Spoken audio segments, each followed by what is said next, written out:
या टीपीसीच्या मीटिंग मध्ये मॅडम आपण ज्या 63 केव्हीच्या आहे काय ते एमएससीबीचे अधिकारी 63 केव्हीच्या जे ट्रान्सफॉर्मर आहेत त्याच्यावर 30-40 कनेक्शन आहे.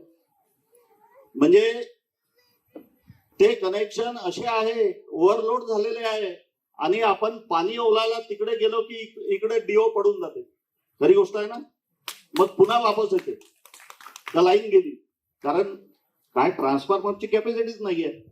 पण जिल्हाधिकारी मॅडमला मी विनंती करतो की 63 केव्हीचे ट्रान्सफॉर्मर हे 100 केव्ही मध्ये कन्वर्ट करा आणि 63 केव्हीचे काढलेले ट्रान्सफॉर्मर हे 100 केव्ही मध्ये कन्वर्ट करून ते पण बोलवा. म्हणजे 100 केव्हीचे ट्रान्सफॉर्मर जर आपल्या या वर्धा जिल्ह्यामध्ये असले तर शेतकऱ्यांचा एक त्रास कमी होईल. दुसरा सोलरचा विषय. सोलर पंपाच्या विषयाच्या संदर्भामध्ये आपण शेतकऱ्यांना सांगतोय की या ठिकाणी आपण सोलर कनेक्शन घ्यावं. पण सोलर कनेक्शन घ्यायला सुद्धा शेतकरी तयार आहेत. काही शेतकरी नाही आहे पण काही शेतकरी तयार आहे. कारण महाराष्ट्राचा पॉलिसी मॅटर असल्यामुळे आपल्याला एमएससीबीचं कनेक्शन मिळत नाही सध्याच्या स्थितीमध्ये. मग लोक काय म्हणतात की आम्हाला सोलर द्या.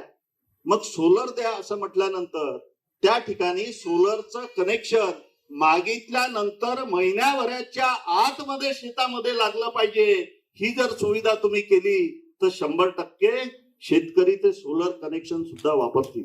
पण मला माहिती आहे टाळ्या करून वाजवलं तुम्ही. कारण देवळी मतदारसंघामध्ये म्हणा की या ठिकाणी म्हणा तोच प्रॉब्लेम आहे.